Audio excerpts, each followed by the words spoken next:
Good evening. Welcome back to 1 Hour with Ali Basyah Suryo. Tonight we are honored to have Ms. Risti Brophy. She's the division governor of the Toastmasters in Indonesia. Welcome to the studio, Risti. Thank you. Pleasure to have you with us. Perhaps many of the audience are wondering, what is a Toastmaster? What is a Toastmaster anyway? What comes to mind when you hear the word Toastmasters, Fali? Well, I was thinking of having a reception and having, let's have a toast.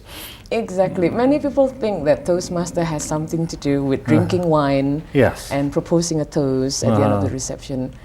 But what we're doing at the moment, Toastmasters as a non-profit organization that help people develop their communications and leadership skills. So communication and leadership. Communications and leadership, yes. Is it some sort of practice, a seminar that you have to follow? It's not a seminar. Toastmasters training is done through Toastmasters clubs. So I'm the division governor in Indonesia. I support 23 clubs under my management, quite a lot. Each club is recommended to have at least 20 members. So there are about 400 members in my division, and the training is done through meetings of the clubs. So these clubs, they meet every 2 weeks, and at each meeting, that's when members are given the opportunity to practice. And the language is in English, of course. English. We have one Basyah Indonesia Toastmasters club at the moment, but all the remaining, there's one Mandarin Toastmasters club, but all the rest, they're all English clubs. Yes.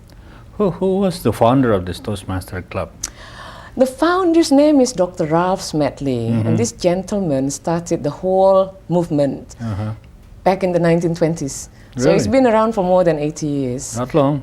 Very long. He started in California, and it was started at the YMCA. And Dr. Ralph Smedley started it because he wanted to help young people develop their confidence and communication skills. So thanks to him, now it's all over the world. We exist in more than 100 countries now. That many, yes. A lot, yes. How does it grow so fast? Because you have chapters or somebody's doing the business development side of it? I suppose because once you go to a Toastmasters club, you learn how easy it is to develop your skills through the training programs that we have in Toastmasters. And I think how it attracts people is because you do it at your own pace. So in Toastmasters, there's no teachers. There are no teachers. There's no exam. So whether you are given manuals. Manuals. And through these manuals, you learn tips and techniques on how to be a better speaker, how to be a better leader. And they're very specific.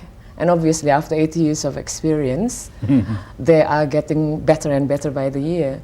So once they do all these manuals, it's at the club meetings that a member have the opportunity to practice. And that is what Toastmasters provide, the opportunity for the members to practice. Yes. So the more you come into the function, the better you will be, because the less you do, the less practice you did. That's right. I think with anything, you cannot master it. That's right. Like they say, practice makes perfect. So I think with anything in life, the more you practice, the more natural it becomes.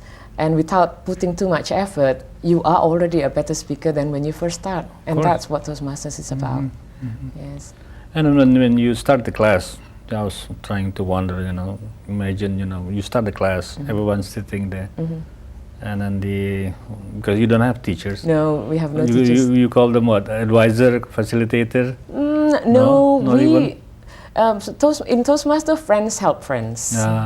So the more experienced members would help the newer members. Each new member is assigned a mentor, and the mentor is usually someone who's done Toastmaster for a couple of years, who are comfortable about finding resources on how to better their skills. And it's through the mentoring system in Toastmasters is how we grow and how a new member can develop their skills.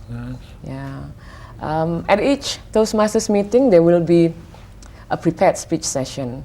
And that's when members who have prepared based on the manuals that they are working on would present their speeches. For each speaker, an evaluator will be assigned. And the evaluator, we call it the evaluator, not the critic. because in Toastmasters we promise each other that whatever we do, it will be done in a supportive environment. Right. And I think that's the core of Toastmasters training, is that we are all in there for the same reason. True. That we feel we need to do something about our fear of public speaking. So the supportive environment is what binds us together, because as an evaluator, I have to be careful with my words when I evaluate a junior, Of course. somebody who's very new. If it's someone's first speech, I'd be very careful with what I would say, because I don't want to discourage them from trying more, trying harder. Very important. Yes. So then you become a better listener, because you have to listen to your evaluator giving you feedback. At the same time, you have to be able to take criticism, Of course. with a big heart. Yes. So I think that's the beauty of Toastmasters, for me anyway. What about the others? I believe that's why they stay. We are very, very strong in our bonding. Some clubs, they have their own culture. Yeah. But I think the uniqueness of Indonesian clubs is because when it's a Toastmasters meeting, we support each other, we give opportunity to practice, we respect each other's time to do their practice. But out of the club, we are best friends. So the mentoring continues.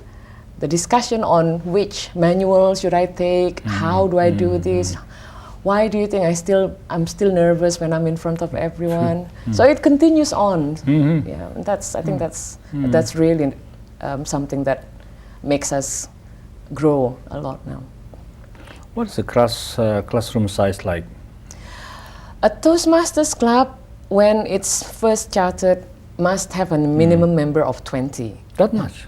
Yeah. So each club should have at least 20, or must have at least 20 to start a club. Anything less, you can start? You cannot start a Toastmasters club with less than 20 people, because you need that number of people to run the meetings, manage the club, and to build resources as well. Because in the future, you will need mentors, you will need more experienced members. Along the way, there must be some members who drops. Exactly. And this is a funny cycle in Toastmasters.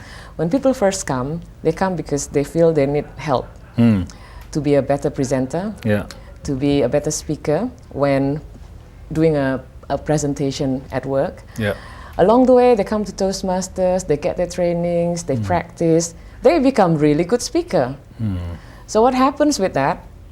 Their career becomes more advanced as well. Yes. So sadly, sometimes because of the advancement in their career, they have limited, they have less time to do Toastmasters. But these members, they are still very helpful.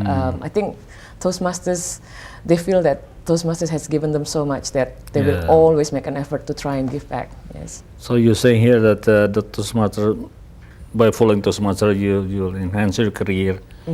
Your value will be enhanced, of course, because that has to do with communication and leadership, right? That's right, because it's a long process of training in Toastmasters, because you do it at your own pace. Right. I don't think you can ever stop learning. So there is always something more that you can learn from it. So in the long run, of course, by practicing for that long, then, like I mentioned before, it becomes naturally to you.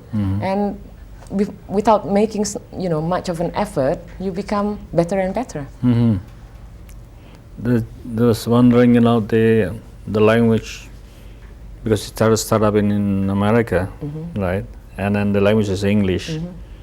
Have you ever known any other club that runs beyond the other language, Indonesian or Mandarin?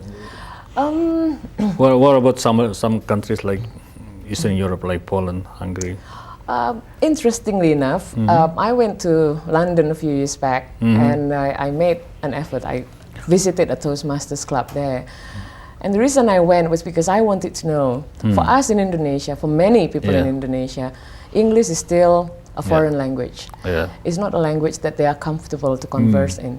So I wanted to know, when I was in London, if the language is no longer a problem, why would people still want to go to Toastmasters? Yes. So I went, and it was really apparent that just because you can speak the language doesn't mean that you are a good communicator. And it was through that club that I learned that actually the members of the club, not many of them were English. Some of them were, like you mentioned, from other countries in Europe, Eastern Europe, Western Europe. Yeah. The English people join a foreign Toastmasters club. So they do the French one, they do the German one. So that's how it develops. Okay. You need to have a short break for commercial, and we should be coming back in a few minutes.